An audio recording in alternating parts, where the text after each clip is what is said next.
Good afternoon, everyone, and welcome to another edition of OTA on the Air. Would like to take an opportunity to thank our presenting sponsor, Transport Services. So Transport Services is a full-service semi-trailer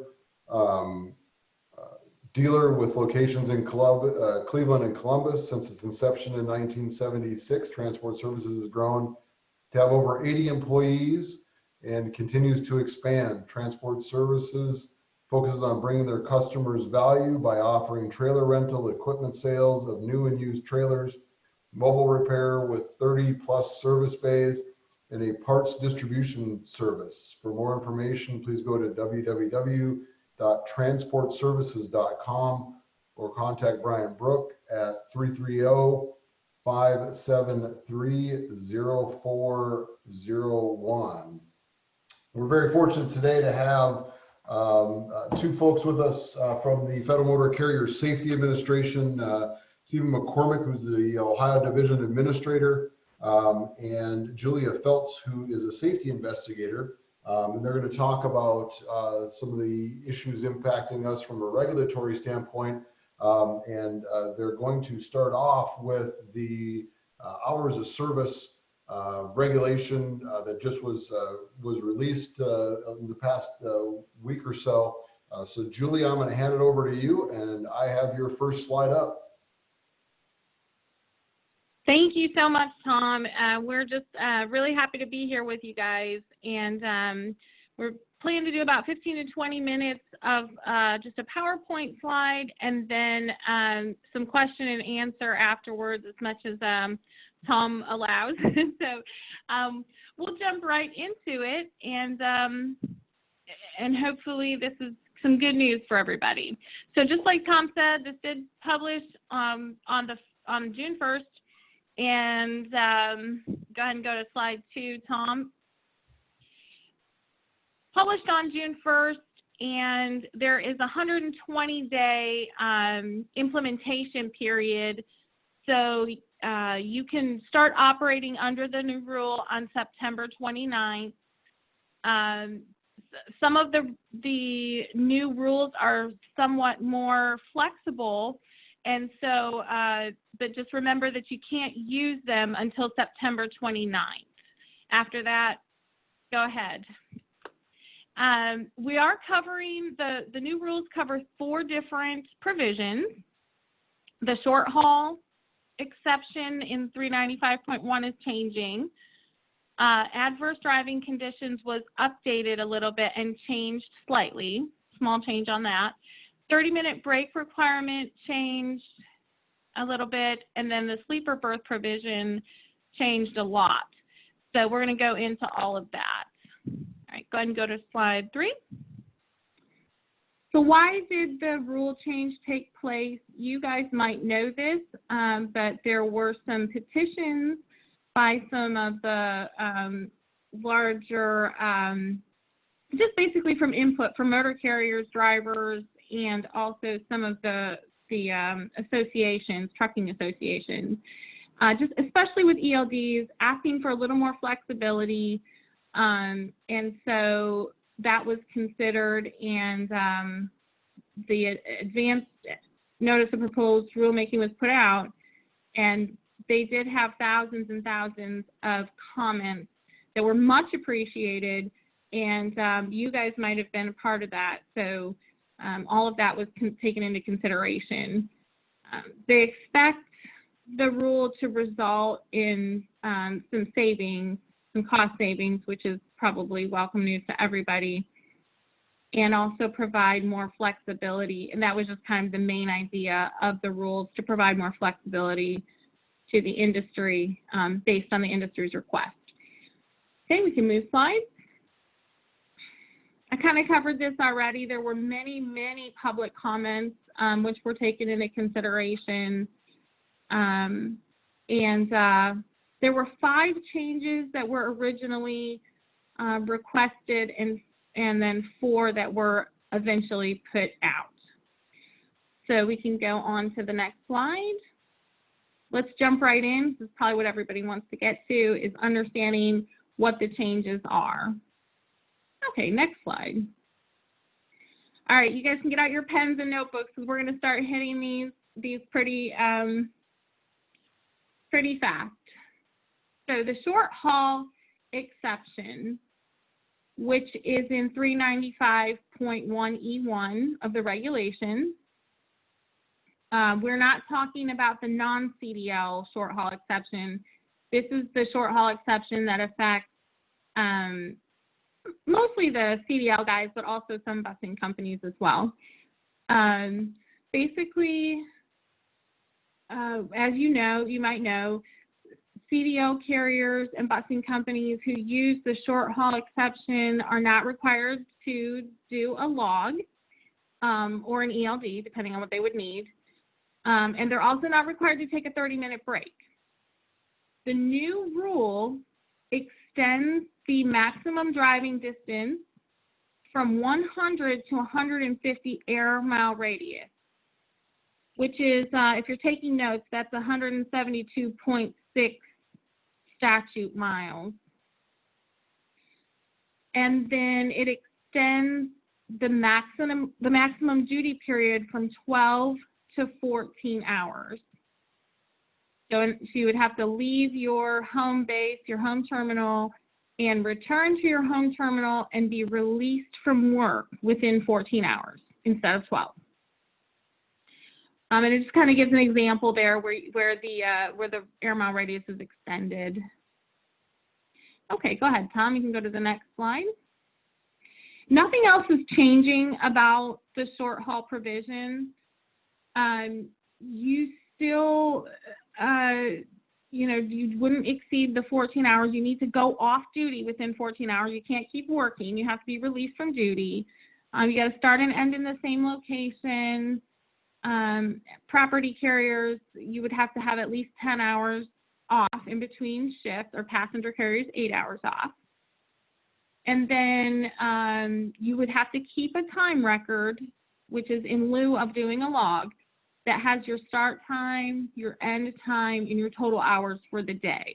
So nothing else is changing. The bottom line, if you're taking notes, you can go 150 air mile radius now, and you can be released from work within 14 hours instead of 12. Okay, Tom, next slide. That goes over the exception to the logs again.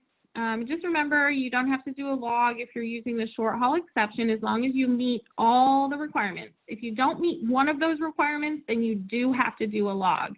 And keep that in mind, because if you don't do a log, when you're required to do a log, that becomes a missing log for the day. So that's something you want to pay attention to. So again, time in, time out, total number of hours have to be recorded. Remember, you have to have your total time for the preceding 7 days, and you have to maintain those records for 6 months. And that's just reminding you that you need to do a log. Real quick, this is not a change to the rule, but maybe just as a reminder to everybody, if you normally operate on a short haul exemption or exception, and you have to do a log 1 or 2 days here and there, you're fine. You can just use a paper log. However, if you do that more than 8 times in a rolling 30-day period, then you have to be on an ELD. So I think they just put that in there as a reminder. That's not a change to the regulation. Okay, slide 9. Next slide. Moving on to the adverse driving conditions. There is a small update to the definition of adverse driving conditions. Previously, you can see that in the red text there. It's basically, we'll just read it. Adverse driving conditions means snow, sleet, fog, or other adverse weather conditions, a highway covered with snow or ice, or unusual road or traffic conditions. Okay, so it's a pretty broad definition. The old definition said that none of these conditions which were apparent on the basis of information known to the person dispatching the run at the time it was begun. Okay, and that red text has changed. and it's now that were not known or could not reasonably be known to a driver immediately prior to beginning the duty day, or immediately before beginning driving after a qualifying rest break or sleeper berth period, or a motor carrier immediately prior to dispatching the driver. So bottom line is it kind of gives the driver also some, I guess, ownership in the process, to where the driver also, you know, if you could have known about it, then it would not be considered an adverse condition. So that is a quick update to the definition. You can move to the next slide, Tom, and this talks about the extension of the duty day.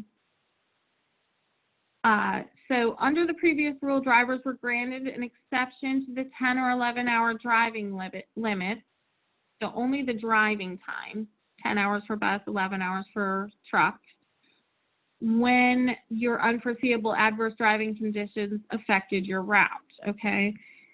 The final rule, instead of just applying to the driving time, it also extends that 14-hour driving window. So it's giving a little more flexibility. It used to be that you still would only have 14 hours, but you could drive up to 13 hours within that if you encountered an adverse condition. Now that 14 hours is extended to up to 16 hours for trucks, and up to 17 hours for buses or passenger carriers. So the bottom line on this, if you're taking notes, the adverse driving condition exception allows you to have up to 13 hours of driving within up to 16 hours in your duty day. Hopefully that makes sense. And that's for truck passenger carriers. Obviously, you would just add 2 hours onto that. Okay, next slide. This gives an example. Basically, if a driver is 15 miles from his destination and there's a gravel spill on the bridge and the bridge is the only way to get to it, the driver has an hour left of driving time and 1 hour left in the driving day, so they kind of made it easy on his 14-hour window. The driver can stop at the next exit for up to 2 hours until the road is clear and still have time to get to the destination without violating his hours of service rules. Just trying to illustrate that you can add time up to 2 hours to your 11-hour and up to 2 hours to your 14-hour. Best practice on this, you should annotate it, let your carrier know, just to make it clear that you were using the adverse driving conditions, and so that if any questions come up in the future, it doesn't look like you violated the hours of service rule. You have that on there. Okay, next slide. 30-minute break requirement. Okay.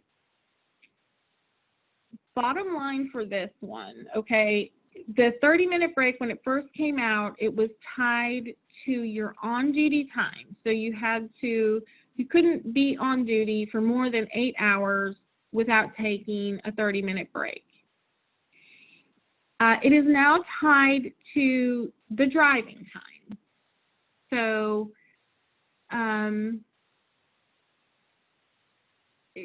basically, if you drive for a cumulative amount of 8 hours, you drive for 8 hours, you have to take at least a 30-minute break. So it's not really tied to your on-duty time anymore. It's tied to your driving time. The second update to that is that it used to be that you could only take your 30-minute break in an off-duty or sleeper berth status. That break can now be satisfied by off-duty, sleeper berth, or on-duty not driving.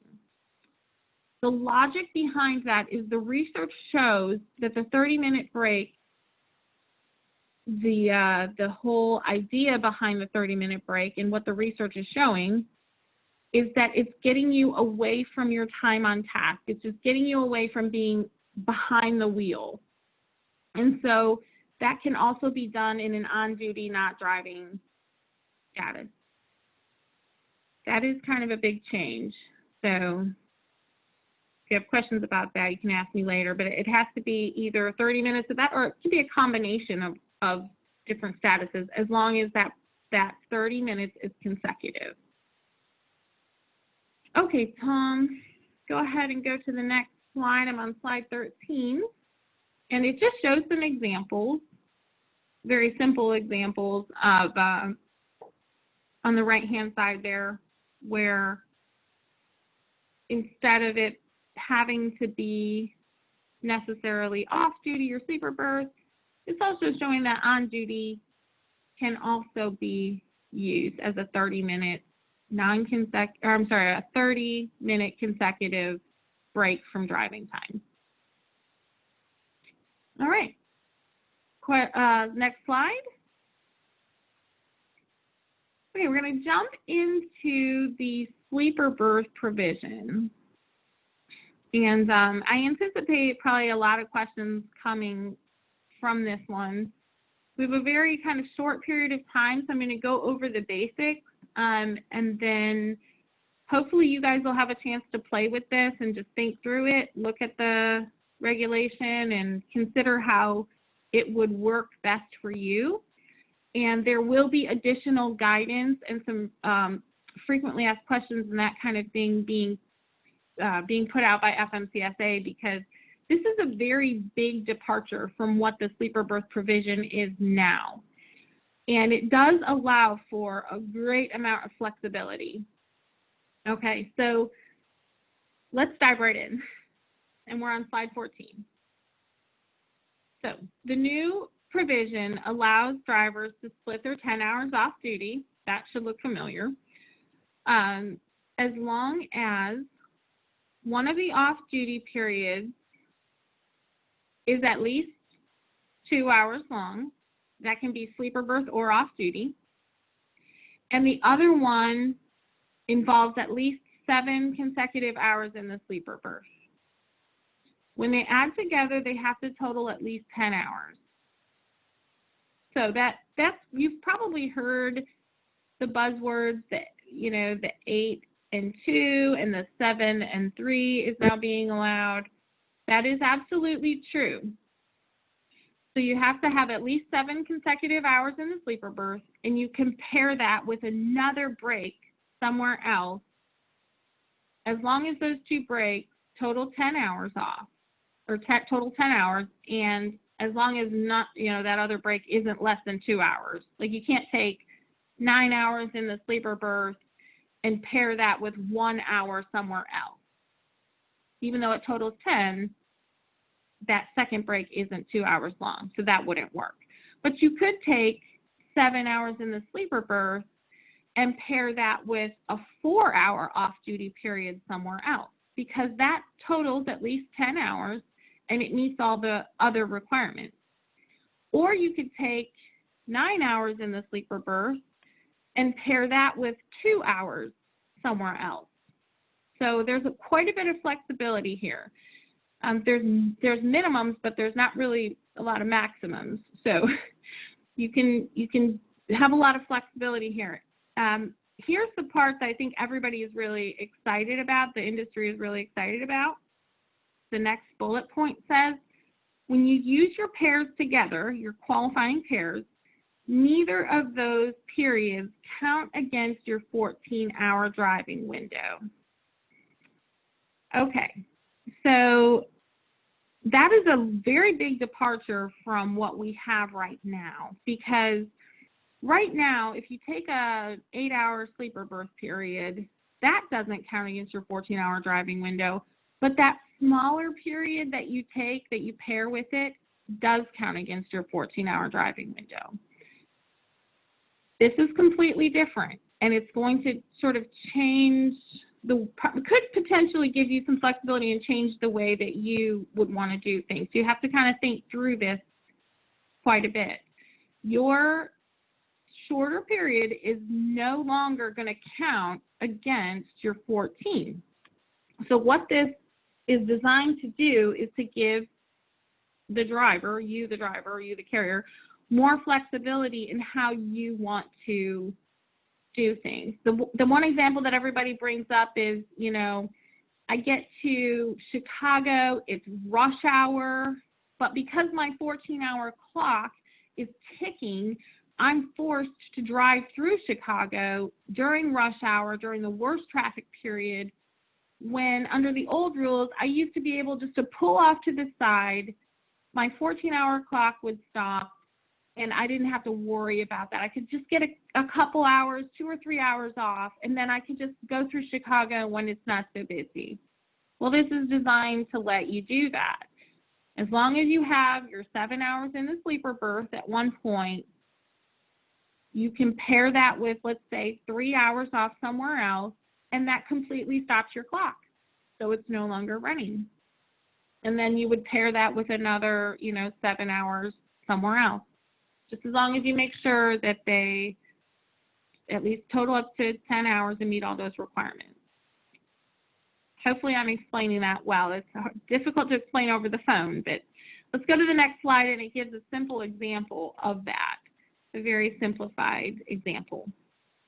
So this example on this slide assumes the driver starts on day one just having like a total, maybe 34-hour restart or 10 consecutive hours off duty. You're just starting fresh, basically. And it's going to show you that none of the breaks are actually counting against your 14-hour window. So on day one, it's giving that simple example of the driver using a 7 and 3 split to start at midnight. And then you have some off-duty and driving, which gives you 7 hours of on-duty time, basically, or 7 hours of against your 14-hour clock. And then you take a 3-hour break there from 7 a.m. to 10 a.m. That stops your 14-hour clock. Under the old rule, that wouldn't have stopped your 14-hour clock. But under the new rule, it does stop your 14-hour clock. So you've only got 7 hours on your 14. After that 3-hour break that you just took, you still have 7 more hours on your 14. So there's no violation there. You're perfectly legal to do that. Again, within that, you have to kind of look between midnight and 5 p.m. and make sure that you didn't drive more than 11 hours within that 14-hour period.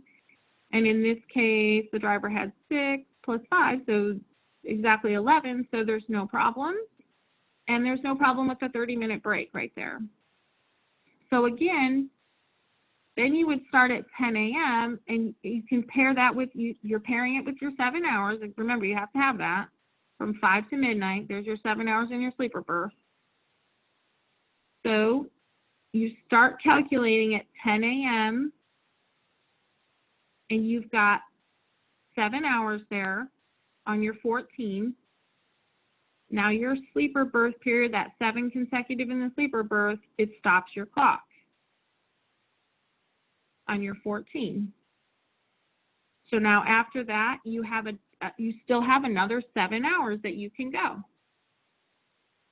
So you've got now 7 plus 7 on either side of that. And this is only showing one day. So I think it's showing, don't think that that's Friday and Saturday on those two. That's showing Friday and Friday. So you would have to imagine that after you took that 7 hours in the sleeper berth, you would have another 7 hours on your 14 and another 6 hours on your driving time. The other one is showing an 8 and 2 split. So again, you could pair 8 hours in the sleeper berth with 2 hours off duty and get your 10 hours off that way. And again, the short period and the longer period is stopping that 14-hour clock. Okay. Going to the next slide. These changes are taking effect on September 29th. We already went over that. and they cannot be used before. So just keep that in mind. And then the final slide, this is the FMCSA hours of service place where there is more information. Currently, that is not updated with the new rules. So just be aware of that. So right now, if you want to get your information, you have to either go to OTA or just read the Federal Register and just read through the rules. But that is in the process of being updated. So you should start seeing more information about the new rules coming out shortly. Okay, that concludes my presentation. And Tom, when you're ready, if there's any questions, I'm happy to answer.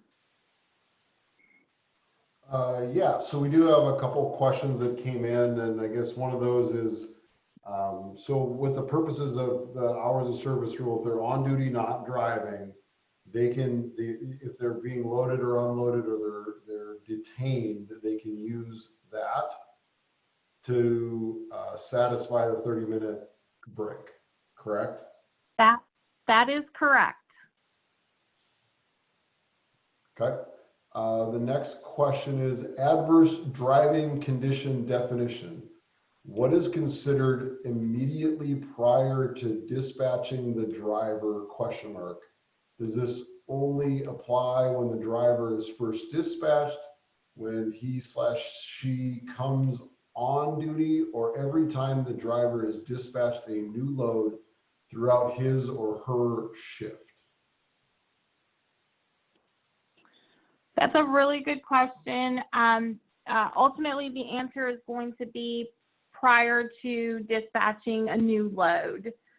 So once that dispatcher, they're getting ready to dispatch, if that is a foreseeable event, like, I'm going to New York and it's January and it's probably going to be snowy, that's something that's foreseeable at the time of dispatch. Nitty gritty as far as, when did the weather report come out? Did it come out before dispatch or after dispatch? What you have to consider now, though, with that new definition is that the driver now has some ownership in that. So if the driver has already been dispatched and say they're on their second day of that same trip that they were dispatched to, and they got up that day and there was a weather report that a tornado was coming or something. I'm trying to think of a good example, but then that would not be an adverse condition. It would have to be something that was unforeseeable to the driver, like a bad crash happened and nobody could have predicted that, or, an oil spill or something like that. So the next question is can you take multiple split driving segments, or must a full 10-hour break be taken after split driving is taken? You can take multiple. I think you mean split sleeper. Is that right? I would assuming that is the question. Yes. Okay. So yes, you can continue to use that provision. You can do, so you can go, like, let's just use the simple example of the 3 and 7. So you can do 3 hours off duty, pair that with a 7, and then pair that with a 3, and pair it with a 7, and pair it with a 3, and pair it with a 7, just as a simple example. Yes, you can continue to do multiple split sleeper breaks. So basically, if I'm understanding it correctly, that one of the breaks has to be 7 consecutive hours, and that has to be in the sleeper berth. But then the remaining 3 or more of the 10 or more, depending on what their actual duty day is, that can be split any way you want. So you can split it into 3 1-hour breaks. No, it can only be, it's a total of 2 qualifying breaks. You can't split more than 2. It has to only be 2. One of them has to be 7 consecutive hours in the sleeper berth at least. And the other one can be no shorter than 2 hours, and they have to total 10 hours off. So it cannot be split into, like your shorter one can't be split into multiple, if that's what you're asking. No, it can only be 2 periods And added together. I believe that was the intent of the question, and they can Okay. they can throw a Q&A in to further clarify if they want. But so basically, the flexibility, quote unquote, is instead of being 8 and 2, it's now 7 and 3. Actually, that's a really good question. The flexibility is that your second period doesn't count against your 14. That's where the real flexibility comes in. Because it used to be that shorter period, or up until this point, up until September 29th of this year, that shorter period that you take still counts against your 14. It doesn't stop your 14-hour clock. But with the new rules starting on September 29th, that shorter period, or that, we'll call it that second period, it stops your 14-hour clock now. That's where the flexibility comes in, because you're no longer sort of racing against the clock when you have to take 2 hours off or 3 hours off. So a real world example would be is that you get into a shipper location or a receiver location, and they tell you they can't load you or unload you for another 4 hours. That you could go to a truck stop, shut it down for that 4 hours, and that does not count against your 14? Correct. As long as you pair that with at least 7 hours in the sleeper berth somewhere else. That's Okay. correct. And that has to be off-duty time, correct? It can, the 4 hours you mean? Yeah, or the 7 hours and the 3 hours, that has to be an off-duty time, right? Yeah, the 7 hours has to be in the sleeper berth. The 4 hours in your example, the other period can either be off-duty or sleeper, one or the other. Okay. Then the next question is, after a driver has used a split segment, must he take a full 10-hour break on his second trip?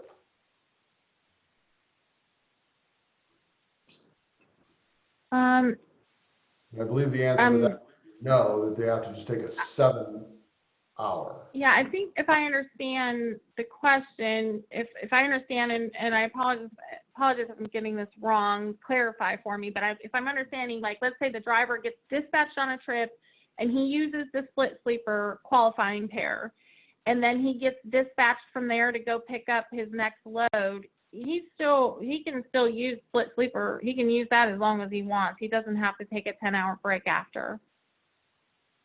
He can just keep using the split sleeper as long as he's using the qualifying, as long as those pairs are qualifying breaks. At least 7 hours in the sleeper berth, added together with another break somewhere else, and the total has to be at least 10. Okay, so then the follow-up to that says, so the entire 4 hours in my example can stop your clock as long as you take a 7-hour sleeper berth at a later time. So you stop your clock for the 11 hours or the 14, or both? Well, it stops both, but I don't think you'd be driving you shouldn't be driving during your off time, so that automatically stops your driving. So the bigger issue is that it actually, yes, it does stop your 14-hour clock. It is not counted against your 14. Remember, that's only 2 qualifying pairs, though. You can't have like, 3 hours and then 3 hours and then 7 hours. It's 3 hours and then 7 hours. Does that make sense? So, but yes, you get that one off-duty period. In your example, the 4 hours, it does not count against your 14-hour clock. So it stops it, yes. Okay, so I got a little further clarification. So let's see if we can get this clear up. It says, With sleeper berth provision, do the rules remain the same as far as when the 14-hour clock starts? Can you leapfrog and never take a 10-hour reset? Meaning total 11 hours stopping the 14-hour clock. You can continue to leapfrog and never take a 10 hours off. As long as you don't go over your 60 or 70, I mean, keep that in mind. That clock is still rolling. But yes, you can continue to leapfrog those without taking a 10-hour break. That's where the flexibility comes in. And I can clarify a little bit how to calculate that a little more if you want. I know the example that we gave was very simplistic. And was only one day, but hopefully that answers the question. Keep clarifying if I'm not getting it right, but you do not have to take a 10-hour break as long as you are using those qualifying pairs together. And keep on leapfrogging them. You can go 3, 7, 3, 7, 3, 7, and you never have to take a 10 as long as you qualify. All right. That has exhausted the Q&A on the hours of service. And if there is any further as we continue on, please feel free to throw them in the Q&A. Steve, anything? Hey, Tom, no, not in terms of hours of service, but, you know, thank you, Julia. I appreciate you going through that. You did a great job. Thanks. So if it's okay with you, Tom, I guess I'll roll into my stuff now. Go right ahead. Okay. Well, hey, everybody. This is Stephen Mccormick. For those of you who don't know me, I am the Ohio Division Administrator. I have been since I got back to the state in 2018. Today, I wanted to go over a couple of our more recent actions regarding the COVID-19 emergency and a number of the policy adjustments, exceptions, and waivers that we've issued. And you know, shout out to OTA for being a great partner in terms of getting the word out on this, because a lot of the things that I'm going to go over, you may be able to find on the OTA website, but if you can't find it on the OTA website, they'll also link you back to the FMCSA main page, which has a COVID-19 section at this point. If you ever go to the FMCSA site, just look for the great big red box that says emergency declarations, and if you need to find any of these documents, they're all right there. Before I kind of roll through, I'll be happy to answer any questions at the end. But you know, as always, if you ask me something I don't know, I will make the assurance that I'll get back to you through OTA leadership. So if you ask me something really, really wild, I will eventually get an answer, but I might not have it right this minute. So the handful of issues I wanted to talk about today. First of all, on May 19th, we issued I guess it's a policy clarification document titled Leveraging Technology to Conduct Compliance Reviews. And the intent here, and it's a little bit misleading in that it sort of gives you the idea that we stopped conducting compliance investigations for some period of time due to COVID restrictions. We never actually stopped doing investigations, but what we did do was we transitioned to a virtual or off-site model that we'd already been using on a limited basis for low and moderate risk carriers prior to COVID. And then when COVID hit, you know, we had travel and contact restrictions, both for our safety and for the safety of the industry. And so we initiated a full swing to say, okay, well, we're going to do 100% off-site contacts at this point. But the problem we had prior to this policy being issued at the end of May was that our off-site policy restrictions basically said we could only do low, moderate risk, and we could only do limited scope investigations using the off-site policy. What the statement on May 19th says is that we can go ahead and use off-site investigation methodology with on-site sampling procedures to go ahead and do full rated reviews on the companies that require a high-risk contact. Whereas before, our off-site policy prohibited us from doing those high-risk contacts without actually being in the company. So, you know, again, this is primarily a safety issue, both for our staff and for industry staff. But the other thing that this does for us, and the reason that this was issued is that, you know, we had a short-term hiatus during which we were not doing any high-risk investigations because our policy said we only do high-risk investigations on site. So when we issued this, what we've now allowed our investigators to do is to initiate some of those high-risk contacts without actually being in the company. Now, I expect this to continue probably for the next couple months at least, with a kind of phase out with the OST plan to phase back to normal operations for the whole department. And if you do receive a contact on this, I mean, essentially what you can expect is very similar to what you might have been through if you had a safety audit any time in the last 5 or 6 years. We have a lot of off-site safety audits, and what they do is they'll make a document request. They'll make it through email and online, and usually they'll follow up with phone contact to say, hey, here's what we're doing and what we'd like to look at. They may ask you some questions about it. And then they'll ask you to upload information to a system that we call ACE, which is Activity Center for Enforcement on our site. And what that is it's a secure site where a company can log in using their DOT credentials, the same credentials you use to log in to update your DOT records. And you can upload information for our investigators to evaluate and ask you questions about. And the reason we use this site as opposed to, for example, email, is that it's a lot easier to manage a central site than it is to manage hundreds of emails with, separate attachments. For the most part, these investigations, they go a little bit slower than our on-sites because obviously we're not there and you can't just hand us something. Things have to be scanned or typed up and entered into the system. But this does give us a lot more flexibility in terms of what we can do. And I would also say the other big issue that I kind of wanted to highlight with the off-site investigation is that if you're contacted by a federal investigator and you're not sure who this person is, if somebody says to me, hey, this lady Julia called me and, she wants to do an investigation, she's asking me for all these records, does she work for you? Do you really want us providing things to her? That's a fair thing to ask, and I've actually had a couple of companies contact us on this basis where they got reached out to by one of our investigators, and they said, well, you know what, there's so many scams out there, I don't want to just respond and, start giving my driver qualification documents and so forth. And you know what, that's totally fair.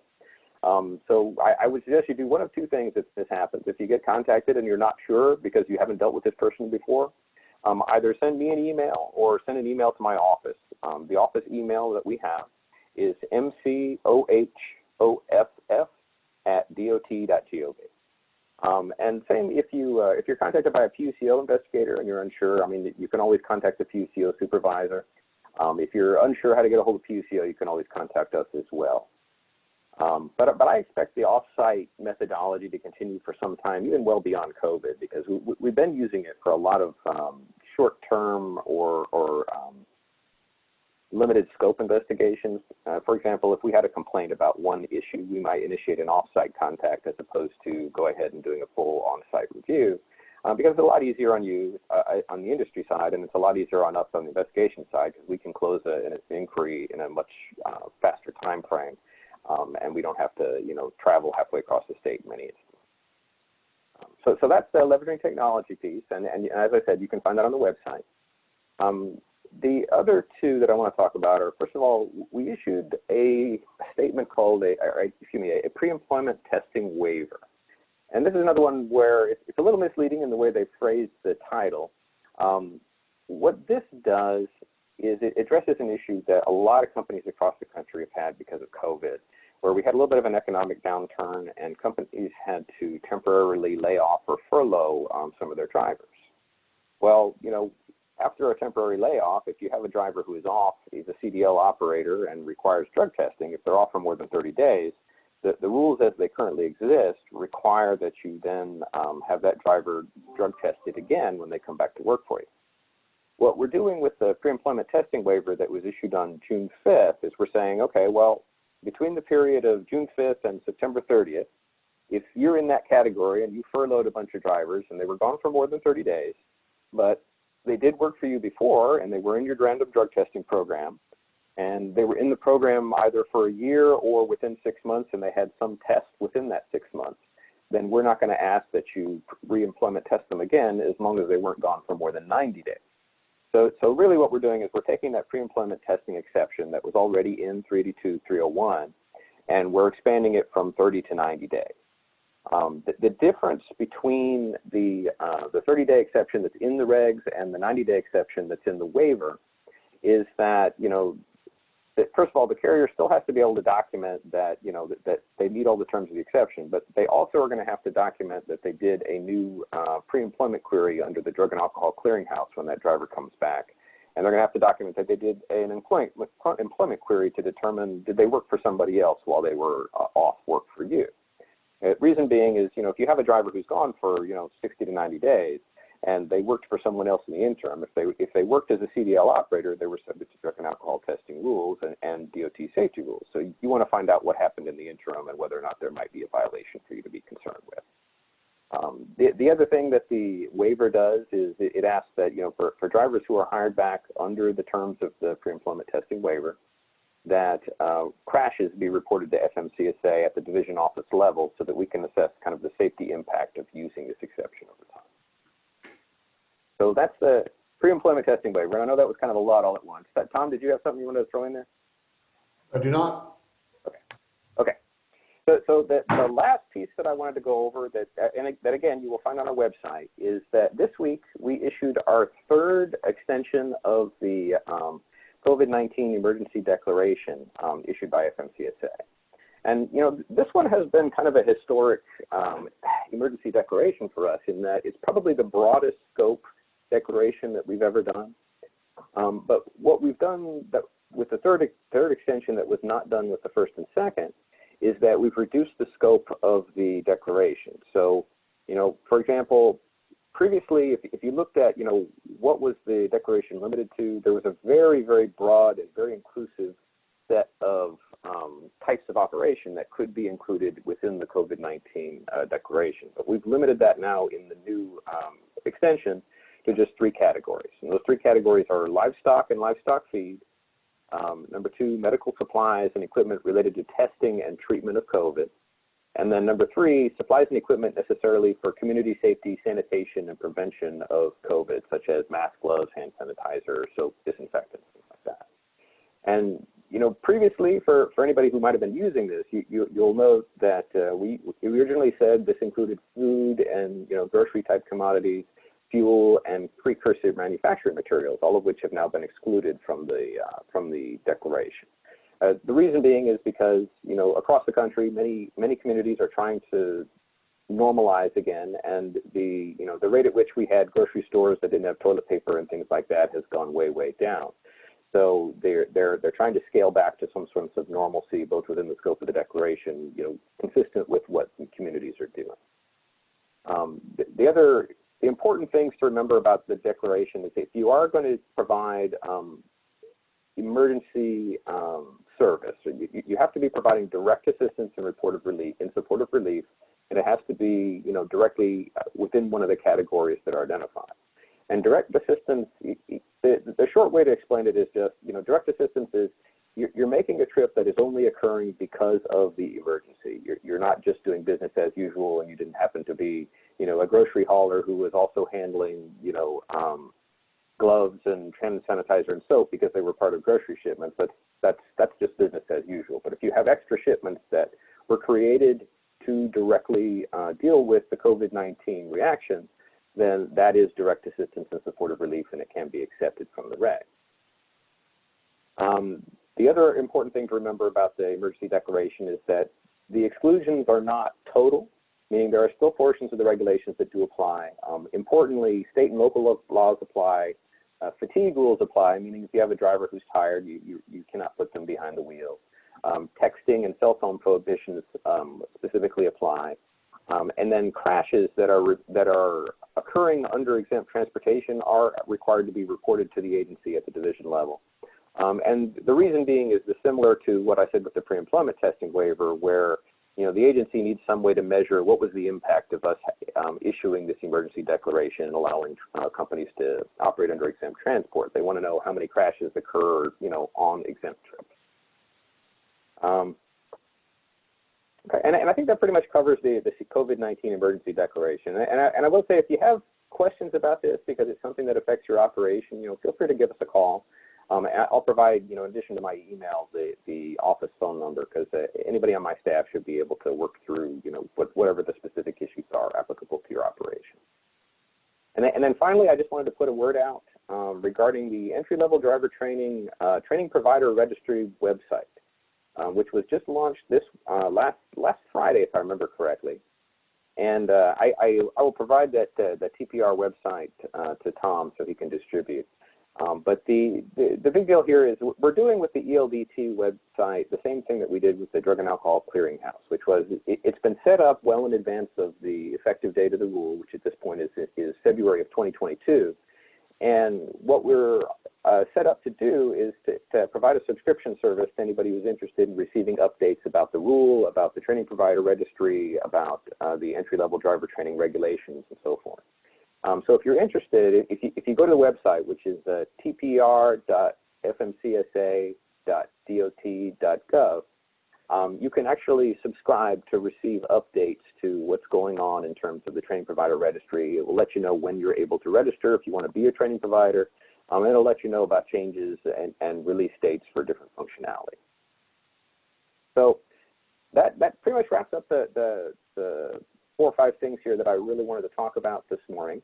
Or this afternoon, but I just do want to say before we take any questions, just very sincerely thank you for having us on, Tom. We appreciate OTA's partnership, and I particularly appreciate the way you've helped us get the word out on a lot of these waivers and exceptions. And then for anybody else out there who may have questions for FMCSA, you can reach my office at our general line, which is 614-280-5657. Or you can email us at any time at mcohoff@dot.gov. And Tom, that's what I got, unless we have some questions. Great. Thank you. We've seems like we've exhausted the Q&A, and I very much appreciate the willingness of the FMCSA to be so open to the members and working with the industry to get this information out. There was a question that popped up about the presentation that will be available in the member portal. It will not be a public facing one, but it will be available in the member portal momentarily. Again, Steve and Julia, thank you so much for joining us today and being so accessible to the industry. No more questions have popped up, so we are going to go ahead and end the webinar for this week. I'm looking forward to joining everyone next week on Thursday at noon. Okay, well, thanks, Tom. You have a great week. Everybody else out there, have a great week.